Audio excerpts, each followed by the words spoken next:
Hello everyone. मुझे बहुत लोगों ने कहा कि आप अपने जो वीडियोस बनाते हैं वो आप हिंदी लैंग्वेज में भी बनाएं, ताकि कुछ लोगों को जिनको नहीं अच्छी तरीके से समझ आ रहा है उनको चीज़ें समझ में आए। मैं क्या करती हूँ और क्या होता है वो। मैं एक क्लिनिकल हिप्नोथेरेपिस्ट हूँ। हमारा काम है हीलिंग करना। हिप्नोथेरेपिस्ट के साथ साथ मैं एक क्रिस्टल हीलर भी हूँ, जिसमें कि हम प्रॉब्लम्स के अकॉर्डिंग क्लाइंट्स को क्रिस्टल्स भी प्रोवाइड करते हैं, उसको प्रोग्रामिंग करके।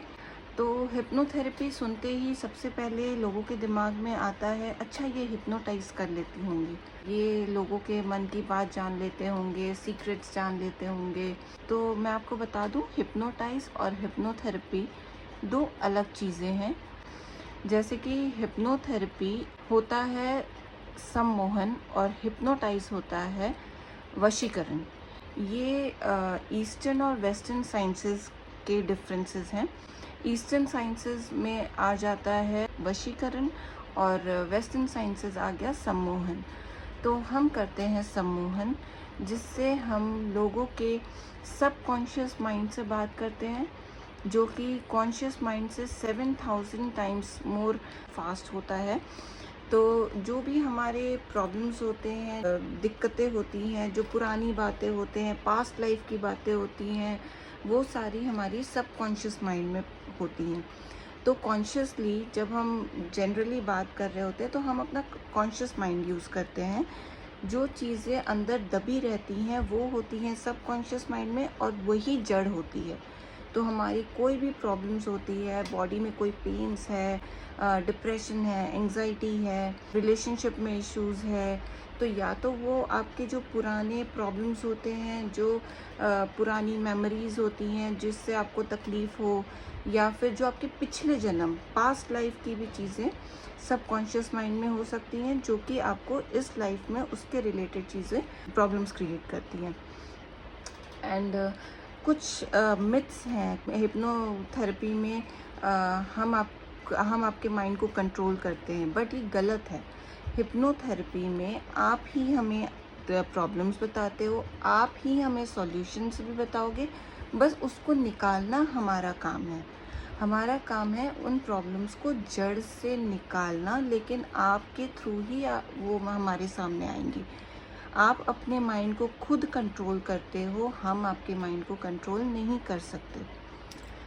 तो ये अब इसके लिए ये बहुत ज़रूरी है कि आप अपनी चीज़ों को ओपनली अपने थेरेपिस्ट के साथ डिस्कस करें, क्योंकि एक थेरेपिस्ट ही ऐसा होता है जो आपकी बात को कॉन्फिडेंशली अपने तक रखता है, वो कहीं लीक आउट नहीं करता। आप लोगों पर ट्रस्ट नहीं कर सकते आज के टाइम पे, चाहे वो आपका बेस्ट फ्रेंड हो, चाहे कोई रिलेटिव हो। कभी ना कभी जब भी कोई अनबन होगी तो एक डर रहता है कि कहीं वो मेरी बात लीक आउट ना कर दे। आपके जो थेरेपिस्ट होंगे उसके अलावा आपका कोई ट्रस्टवर्दी पार्टनर नहीं होगा जिसके साथ आप अपनी मन की बात कर सकते हो, आप अपने सीक्रेट शेयर कर सकते हो, और उन्हीं बातों से हम एज अ थेरेपिस्ट आपके प्रॉब्लम्स को आइडेंटिफाई करते हैं और उसको हील करते हैं। अब ये प्रॉब्लम्स या तो पेन्स, बॉडी पेन्स में हो सकती है, जो कॉन्सिस्टेंट बहुत टाइम से, अगर किसी को नी पेन है, बैक पेन है, शोल्डर पेन होते हैं, या किसी के रिलेशनशिप में प्रॉब्लम आ रही है, तो ये हमारा काम है कि हम उन प्रॉब्लम्स के जड़ को ढूंढें, जो कि निकलती है जब हम अपने क्लाइंट से, जो हमारे पास प्रॉब्लम्स लेके आते हैं, उनसे बातें कर कर, उसको हम कहते हैं काउंसलिंग। तो जो उसके स्टेप्स हैं वो मैं आपको नेक्स्ट वीडियो में बताऊंगी। फ़िलहाल के लिए मैं इतना ही बोलूँगी कि हिप्नोथेरेपी इज़ डिफरेंट, अलग है। हिप्नोथेरेपी हिप्नोटाइज से अलग है।